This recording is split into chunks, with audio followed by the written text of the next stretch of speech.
नमस्कार. लग्नाची बेडी या मालिकेच्या आजच्या भागामध्ये मी तुम्हा सर्वांचे अगदी मनपूर्वक स्वागत करते.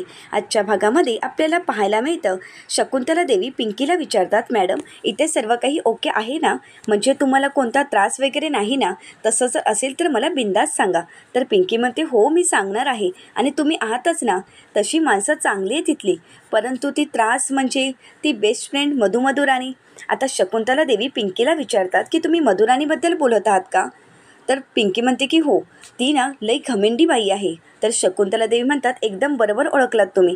आता हे ऐकल्यानंतर पिंकी ही शकुंतला देवींना म्हणते, कमाल आहे तुमची शकुंतला देवी. अहो तुम्ही तिला तुमची बेस्ट फ्रेंड म्हणता ना, आणि मी तिच्याबद्दल एवढी बुराई करत आहे, तिला एवढं बोलत आहे आणि तुम्ही सगळं काही ऐकून घेत आहात, काहीच बोलत नाही. अहो तुमची बेस्ट फ्रेंड आहे ना ती. तर शकुंतला देवी म्हणतात, मॅडम अहो तुमच्यापासून काय लपवायचं? तर पिंकी म्हणते, काही लपवू नका, अगदी धडाधड बोला. आता शकुंतला देवी पिंकीला म्हणतात, अहो हे रत्नपारखी त्यांनी त्यांच्या पोटूशी पोरीला. तर पिंकी विचारते, कोण? तर शकुंतला देवी म्हणतात, अन्वी, आमच्या पोराच्या गळ्यात मारला आहे की. अहो जबरदस्तीने लग्न लावून दिलं आहे. तेव्हापासून या रत्नपारखींवर रागच आहे आमचा. अहो या रत्नपारखींना चांगलीच अद्दल घडवायची आहे, म्हणून तर आम्ही मधुराणी. तर त्यानंतर शकुंतला देवी म्हणतात, अहो ती मधुराणी कोणाचीच नाही आहे, स्वतःची पण नाही आहे. तुम्हाला समजलं असेलच ना? तर पिंकी म्हणते की हो समजलं आहे की, चांगलंच समजलं.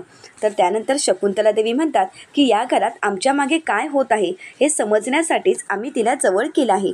मैत्री वगैरे काही नाही, फक्त नुसता देखावा आहे. फक्त मैत्रीचा मी देखावा केला आहे, त्या पलीकडे काही नाही. त्या मधुराणीशी आणि माझी मैत्री असूच शकत नाही.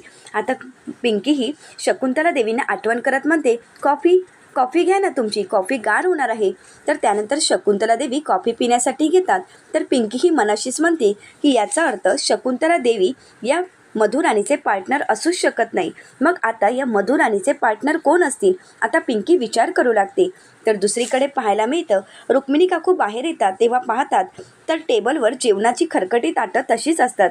आता मात्र रुक्मिणी काकू खूप चिडलेले असतात. त्या मोठमोठ्याने रेश्माला आवाज देऊ लागतात. रेश्मा आल्यानंतर रुक्मिणी काकूंना विचारते, काकू काय झालं आहे?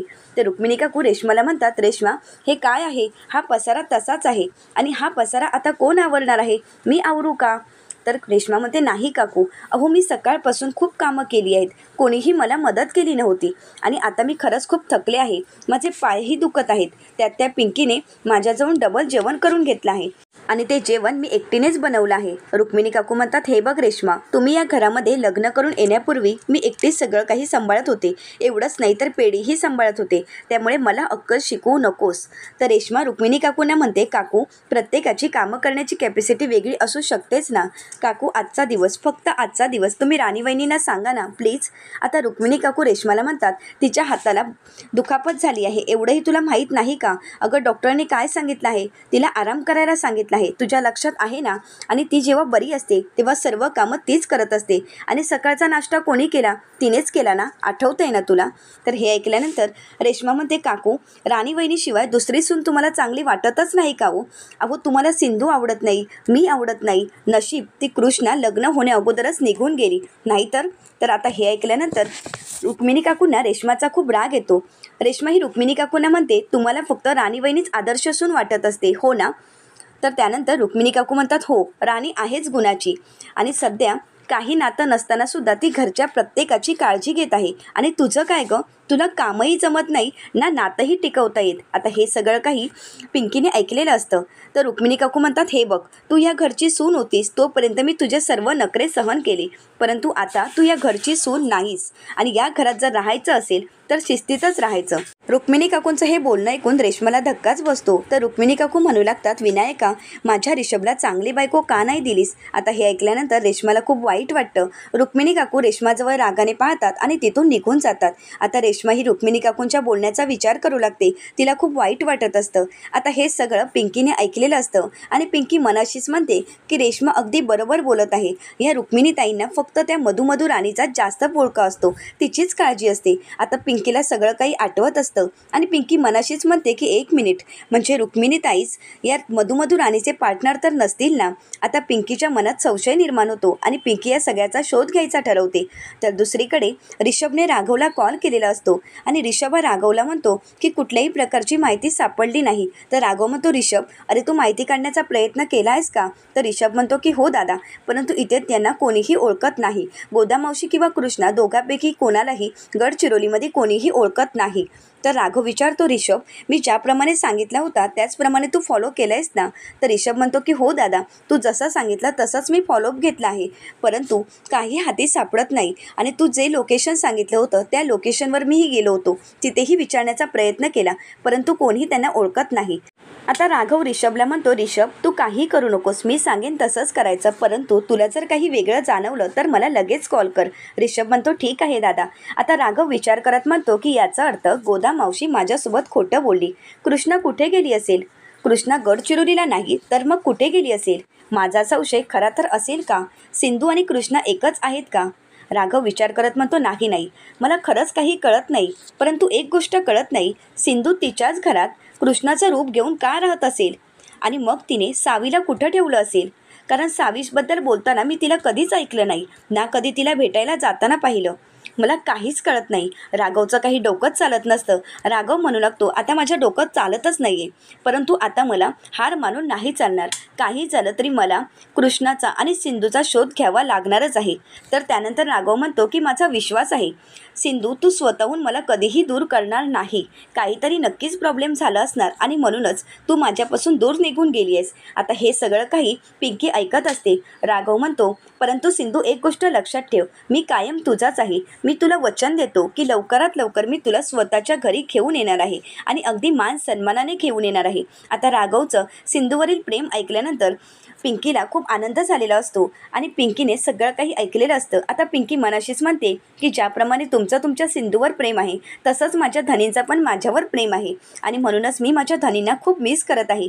पिंकी युवराजला खूप मिस करत असते. तर दुसरीकडे रुक्मिणी काकूंची खूप चिडचिड होत असते. रुक्मिणी काकू म्हणतात, घरच्यांचा त्रास कमी होता म्हणून पिंकी आली आहे का? विनायका, माझी किती परीक्षा पाहणार आहेस? तर रुक्मिणी काकूंना ऋतुजा म्हणते, वहिनी साहेब, शकुंतला देवी म्हणत होत्या त्याप्रमाणे पिंकीची पक्षात खरंच वट आहे का? रुक्मिणी काकू म्हणतात, हो, खरं तर आहे, कारण पक्षश्रेष्ठीसुद्धा तिच्या कामावर खूप खुश आहेत आणि तिच्या शब्दाला किती मान आहे हे तुम्ही पाहिलंत ना. आता ऋतुजा मात्र शांतच होते. रुक्मिणी काकू म्हणतात, काल पक्षाची माणसं तिला भेटण्यासाठी आपल्या घरी आली होती आणि त्यात एक खूप मोठे बिल्डर, मुंबईचे बिल्डर होते. ऋतुजा म्हणते, म्हणजे ते मुंबईतील जयवंत बिल्डर? हो, तेच होते ना. रुक्मिणी काकू म्हणतात की हो, जयवंत बिल्डरच होते आणि ते जयवंत बिल्डर कधीही स्वतःहून कोणाला भेटण्यासाठी कोणाकडे जात नाहीत, परंतु पिंकीला भेटण्यासाठी ते आपल्या घरी आलेत. म्हणजे तुमच्या लक्षात आलं असेल ना की पिंकीच्या शब्दाला किती मान आहे. तर हे ऐकल्यानंतर रेश्मा म्हणते, परंतु मी काय म्हणते, खरंच ती पिंकी राघव भाऊजींसोबत लग्न करणार आहे का?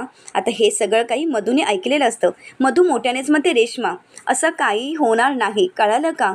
तर ऋतुजा वहिनी म्हणतात, हो हो कळालं, परंतु तिची पावर तू बघितली आहेस ना, तुला माहीत आहे का, वरून ऑर्डर येत आहेत की राघव भाऊजींना तिचा पर्सनल बॉडीगार्ड बनविण्यासाठी.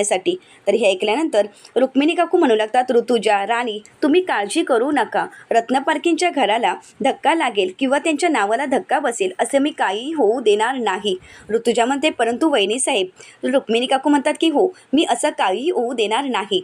आता मधू ही रुक्मिणी काकूंना म्हणते, काकू, माझा पूर्ण विश्वास आहे तुम्ही कुठल्याही ऐऱ्या-गैऱ्या मुलीला या घरची सून म्हणून घेणार नाही.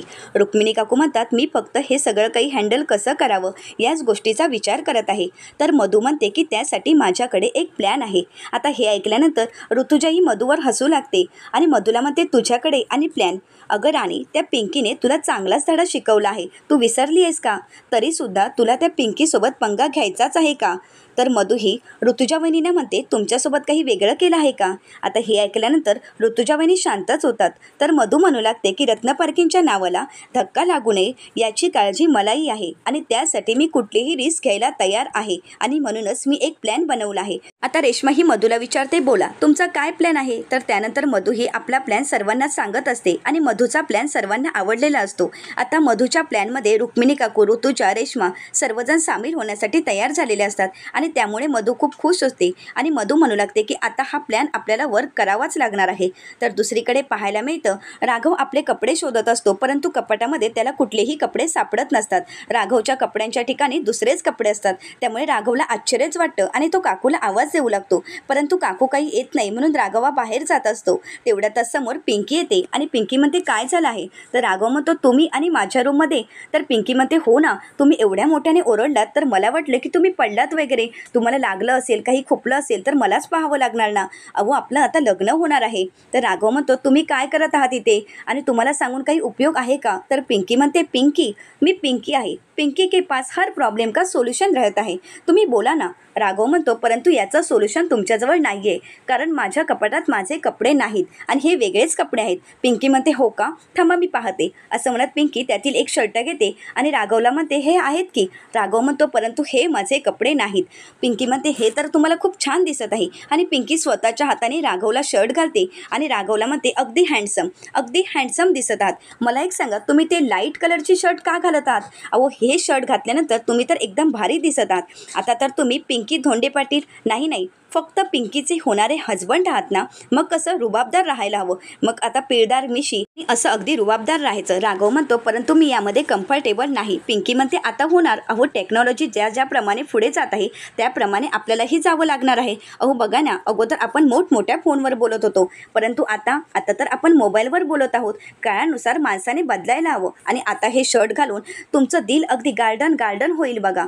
कसं आहे ना, आधी तुमच्या आयुष्यामध्ये तुमच्या लाईफमध्ये ही पिंकी नव्हती, परंतु आता तुम्ही या पिंकीचे हजबंड होणार आहात म्हटल्यावर तुम्ही कसं राहायला हवं. राघव म्हणतो प्लीज तुम्ही प्रत्येक वेळी लग्नाचा विषय नका काढू. पिंकी म्हणते का. राघव म्हणतो प्लीज आपलं लग्न होणार नाही एवढं लक्षात ठेवा. तर पिंकी म्हणते 5 दिवसात सगळं काही चित्र समोर येणार आहे, नाहीतर तुम्हाला अट तर माहीतच आहे ना. राघव म्हणतो आठवण करून द्यायची गरज नाही, मी त्या 5 दिवसाच्या आतच कृष्णाला आणि तुमच्या नवऱ्याला म्हणजेच युवराजला शोधणार आहे. परंतु मला एक कळत नाही की तो युवराज तुम्हाला कसं सहन करत असणार. मला तर वाटतं युवराज स्वतःहूनच तुम्हाला सोडून गेला असणार, कारण तो तुम्हाला कंटाळला असणार.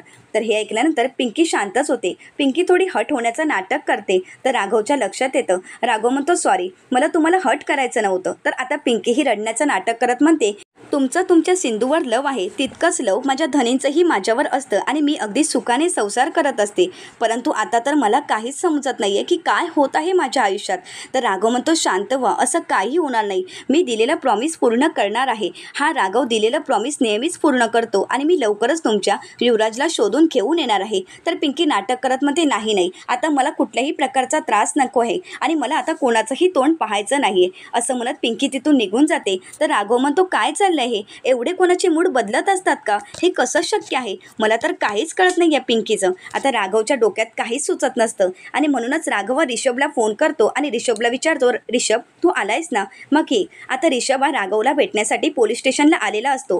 तर रिषभ आता राघवला म्हणतो दादा मी तिथे जाऊन आलो, सर्वांना भेटलो, माहिती मिळवण्याचा प्रयत्न केला, परंतु कोणाला काहीच माहीत नाही. परंतु मला एक गोष्ट खटकली. राघव विचारतो काय. राघव मला रिषभ म्हणू लागतो दादा तुला जर एखादी गोष्ट जर लपवायची असेल तर तू काय सांगशील. तर राघव म्हणतो की मला आठवत नाही. रिषभ म्हणतो अगदी बरोबर, आता हेच सगळं काही तिथे झालं आहे. आता राघवच्या लक्षात येतं आणि राघव म्हणतो म्हणजे गोदा मावशीने सगळं काही आपल्यापासून लपविण्याचा प्रयत्न केला. आता राघवला गोदा मावशीचं बोलणं आठवत असतं. रिषभ म्हणतो गोदा मावशी काय म्हणाली होती की कृष्णाचं आई वडिलांचं ॲक्सिडेंट झालं, परंतु तिथे गेल्यानंतर कोणालाही याबद्दल काहीच माहीत नाही आणि हीच गोष्ट मला खटकली. आता राघवच्याही सगळं काही लक्षात येतं आणि राघव लगेच पाटील यांना फोन करत म्हणतो पाटील साहेब मी लगेच तुम्हाला काही डिटेल्स पाठवत आहेत आणि त्या फाईल मला अर्ध्या तासाच्या आत मला हव्या आहेत आणि सगळी इन्फॉर्मेशन मला सांगायची आहे. तर पुढील भागामध्ये आपल्याला पाहायला मिळतं पिंकी ही गोदामावशीला फोन करते.